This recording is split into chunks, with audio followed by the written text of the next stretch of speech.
요한복음 14장부터 우리 흔히 말해서 다락방 훈시 그런 얘기를 합니다. 다락방에서 예수님께서 마지막 가시면서 제자들에게 들려주셨던 설교입니다. 오늘 별로 제가 설명하지 않아도 읽었던 말씀 속에서 우리는 이게 무슨 말이다 라고 하는 것을 다 알 수 있게 되었습니다. 왜 이런 얘기를 하셨느냐 하면은 예수님이 이제 돌아가신다라고 하는 얘기를 했습니다.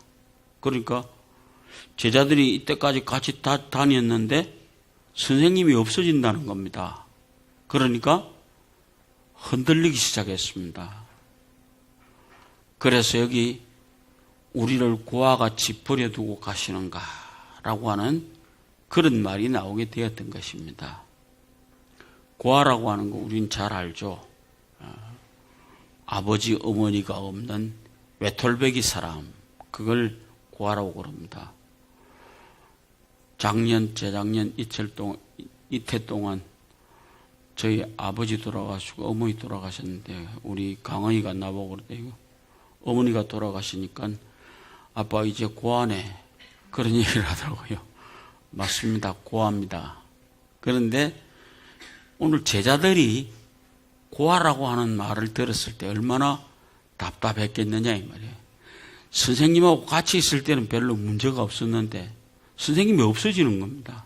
그러니까 너무 흔들리기 시작했습니다. 그래서 예수님께서 그들에게 이제 흔들리지 말고 살아야 되는 이유를 설명하시는 겁니다.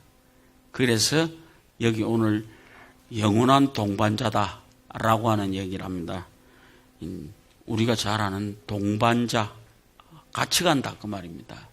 그러니까 그냥 지나가는 사람도 아니고 함께 가겠다라고 하는 말씀이 바로 오늘 연락장에서 이루어지고 있는 예수님의 말씀입니다. 제자들에게 내가 가는 게 아니고 너희와 함께 있겠느니라 라고 하는 얘기를 해주고 있습니다. 그래서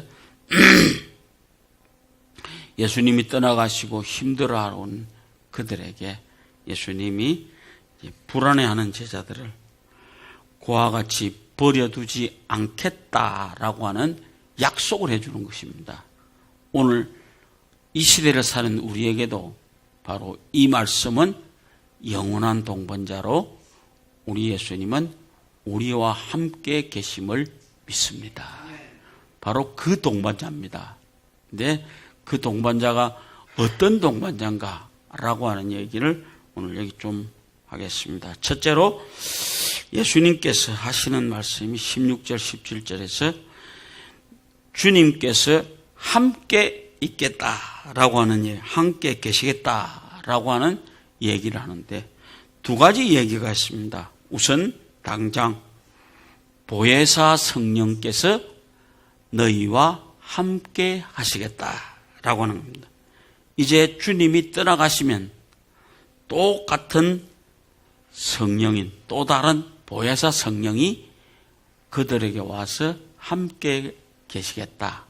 삼위일체를 우리는 얘기할 때 성부 하나님, 성자 예수님, 성령 하나님 이렇게 얘기하는데 이 성령이라고 하는 이분이 바로 보혜사라고 하는 돕는 자고 우리를 간섭해 주는 사람이다 라고 하는 얘기로 제자들에게 내가 가면은 다른 삼위 되는 성령님께서 오셔서 너희들하고 함께 있겠느니라 라고 하는 얘기를 해 주었습니다. 그래서 오늘 우리가 살아가는 이 시대를 성령이 함께하는 시대다 그런 얘기를 합니다. 바로 오늘 또 우리에게 성령님은 함께해 주고 있습니다. 언제나 우리와 함께 계시는 분이 바로 예수님이요 하나님이요 성령님이다. 그래서 오늘 이 시대 속에서 우리와 함께 계시는 그분을 우리는 깊이 깨달으시길 바랍니다.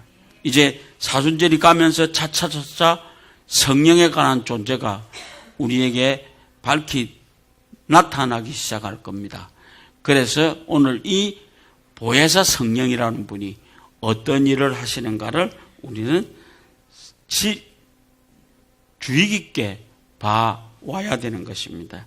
이제 예수님께서 똑같은 성령, 보혜사신 성령이 오셔서 너희와 함께 하겠느니라. 그리고 하나는 그 성령은 진리의 영이다 라고 하는 얘기를 하죠. 이렇게 진리를 사모하는 사람들, 진리를 믿고 받아들이는 사람들, 진리를 영접하는 사람들에게 진리의 영이 그들에게 들어가서 그들과 함께 내주할 것이다.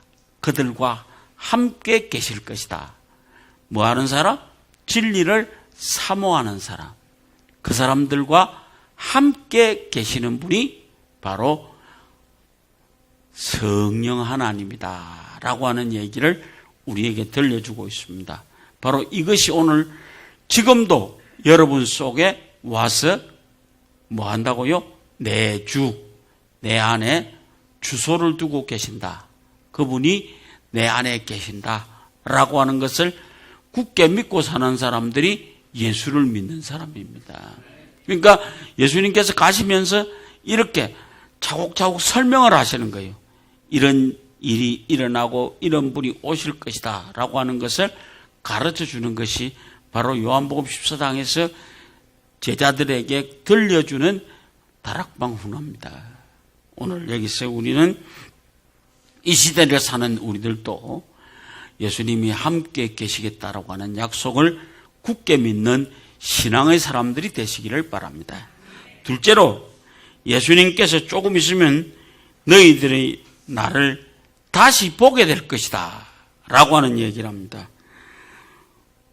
참 진짜로 알아들을 수 없는 얘기잖아요. 그때 당시 제자들이 아니 가신다 하는데 다시 오신다고 그런 얘기를 합니다. 조금 있으면 너희들이 나를 다시 볼 것이다. 이해할 수 없는 얘기잖아요.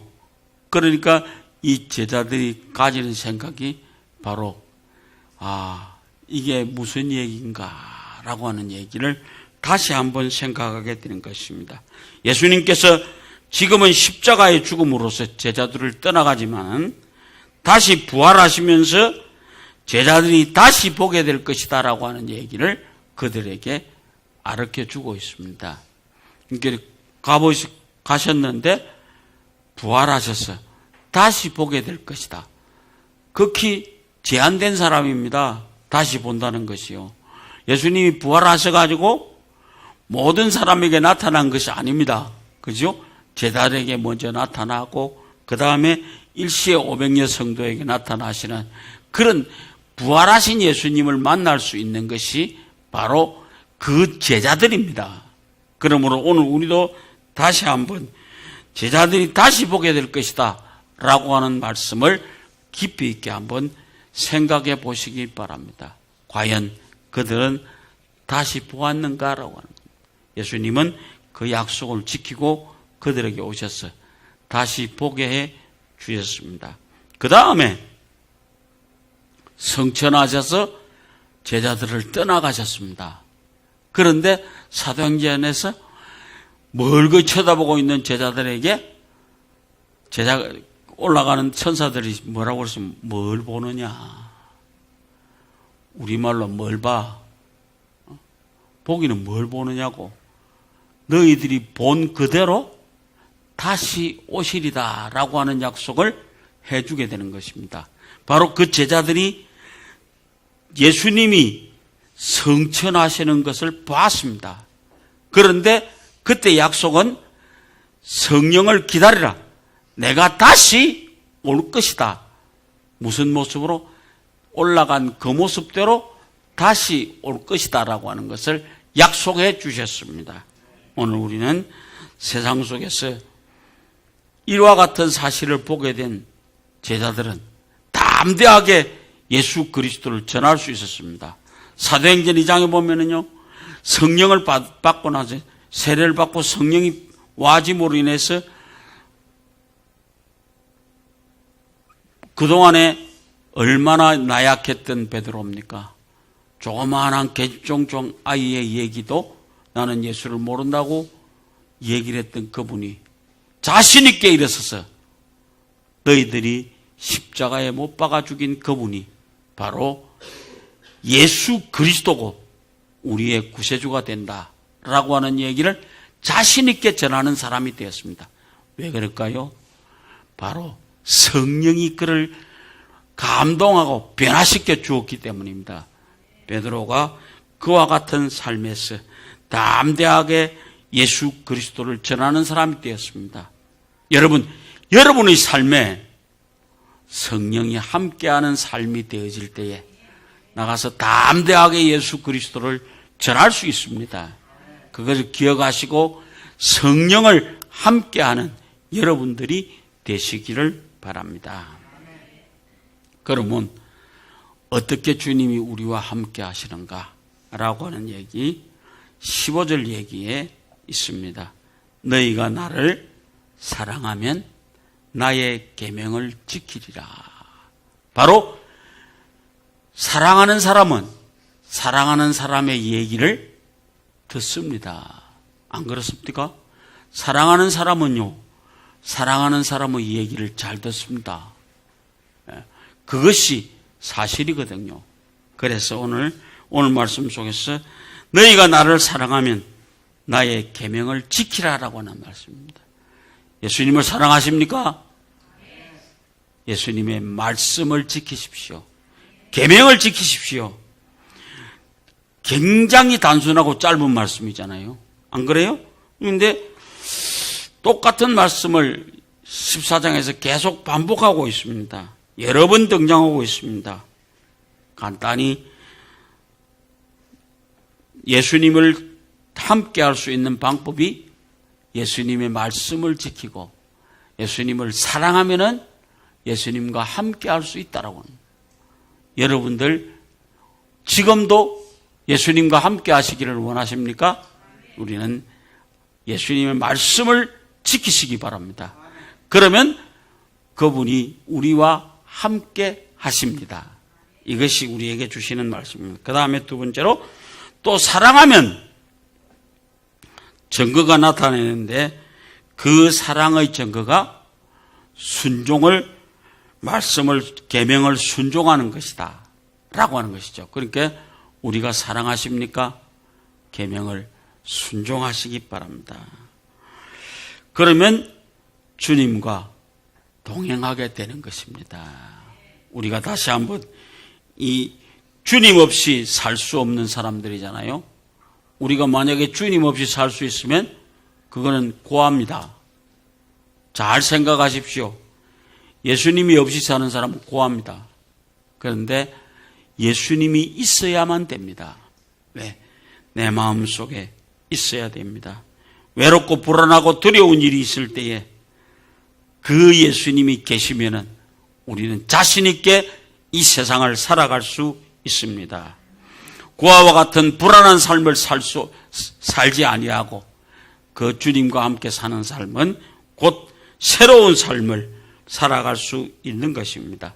그래서 주의 말씀을 지키고 주님과 교제하는 삶이 이루어질 때에 거기 놀라운 역사가 함께함으로 인해서 지금도 우리와 함께 하시는 예수 그리스도를 느끼시기 바랍니다. 고아와 같은 삶을 살아서는 되지 않습니다. 우리는 왜 고아가 아닙니까? 우리는 우리 속에 예수 그리스도가 계시기 때문에 우리는 고아가 아닙니다. 그래서 좀 더 지금도 영원한 동반자로 우리와 함께 살고 계시는 예수 그리스도를 똑바로 모셔드리는 사랑이 넘치는 여러분들 되어지시기를 주의 이름으로 부탁을 드립니다.